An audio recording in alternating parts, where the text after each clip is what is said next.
dreamer. I'm a small town kid who has ambition. I have morals, I have goals, but I have fears as well, especially in business like anybody else. When you start new businesses and new endeavors, it's scary. So I'm human, you know, but I'm an artist and I'm a good friend.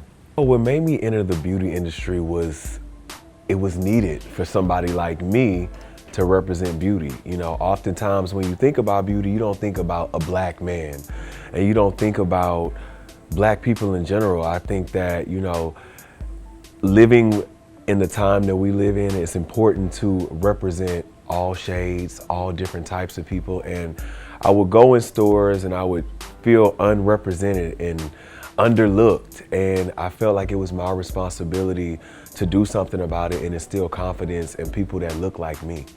What I found, especially when I started traveling and talking to people about skincare, was black people simply were not educated on how to take care of their skin. And so I wanted to do something that was easy, 1, 2, 3, that'll keep your skin glowing. It's like a maintenance kit, you know, and it is something that it comes from the heart. You know, my motto is from my heart to your face, because I feel like when you feel good and you look in the mirror and you can have confidence, you walk outside with it, you know, and it's so important as African Americans to like walk with our head held high. The advice that I give to black men that want to get into skincare or want to take care of themselves is do the research, see what problems you have, go see a dermatologist and find a routine that works for you. And with my routine, I wanted to do a gentle cleanser because I didn't want anything too harsh, you know.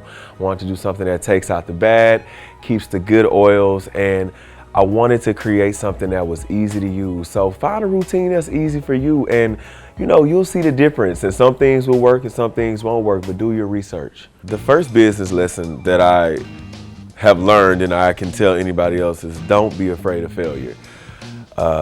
Because I didn't know how this was gonna turn out. You know, I was like, I hope, first of all, this don't break anybody out, you know.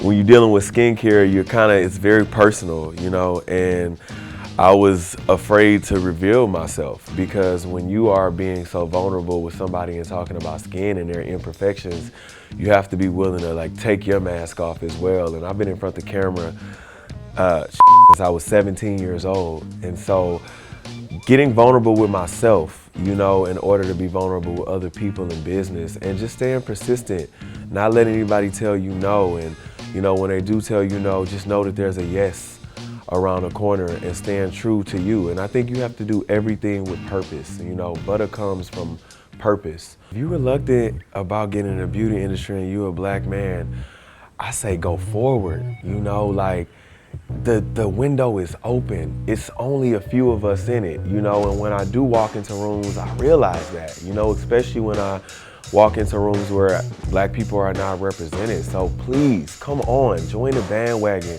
It's room for us. We gotta create more products for us. And you know, it's so many things in our culture that we can do to instill and put back into the culture. I have so many things that I'm doing. I have In the Cut, the sitcom that I'm on that airs on July the 15th. I'm so excited about that. We go back for season 6 in October.